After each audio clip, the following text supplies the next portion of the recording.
Knowledge like this was too much for the ordinary run-of-the-mill person. I had to keep it to myself. "Nothing," I gasped. I leaped up, snatched the book, and hurried out of the room. In the garage, I continued reading.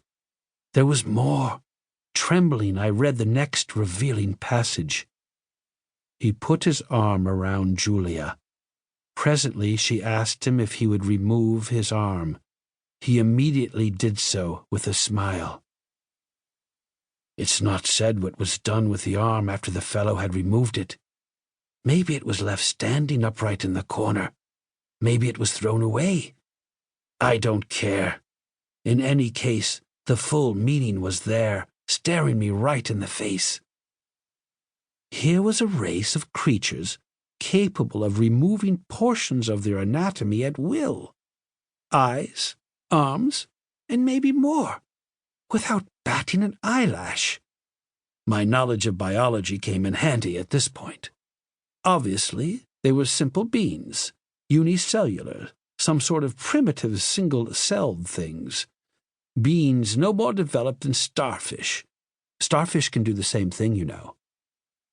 I read on, and came to this incredible revelation, tossed off coolly by the author without the faintest tremor. Outside the movie theater, we split up. Part of us went inside, part over to the cafe for dinner. Binary fission, obviously. Splitting in half and forming two entities.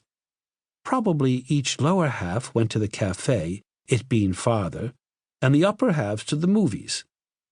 I read on, hands shaking. I had really stumbled onto something here. My mind reeled as I made out this passage. I'm afraid there's no doubt about it.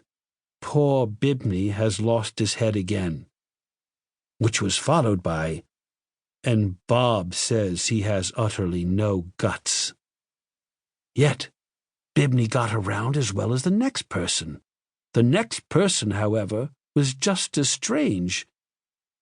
He was soon described as totally lacking in brains. There was no doubt of the thing in the next passage. Julia, whom I had thought to be the one normal person, reveals herself as also being an alien life form, similar to the rest. Quite deliberately, Julia had given her heart to the young man.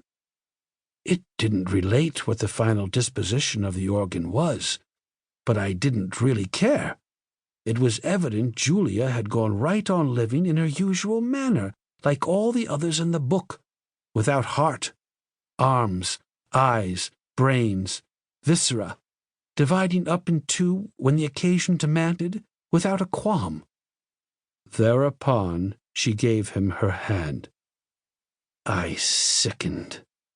The rascal now had her hand, as well as her heart. I shudder to think what he's done with them by this time. He took her arm. Not content to wait, he had to start dismantling her on his own. Flushing crimson, I slammed the book shut and leaped to my feet, but not in time to escape one last reference to those carefree bits of anatomy whose travels had originally thrown me on the track.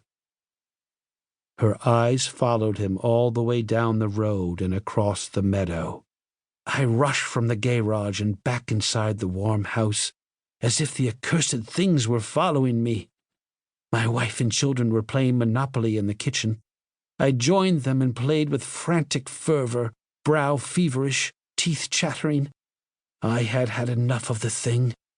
I want to hear no more about it. Let them come on. Let them invade Earth.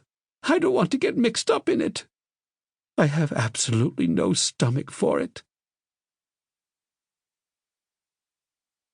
This recording of The Eyes Have It by Philip K. Dick was presented by Dreamscape Media, LLC.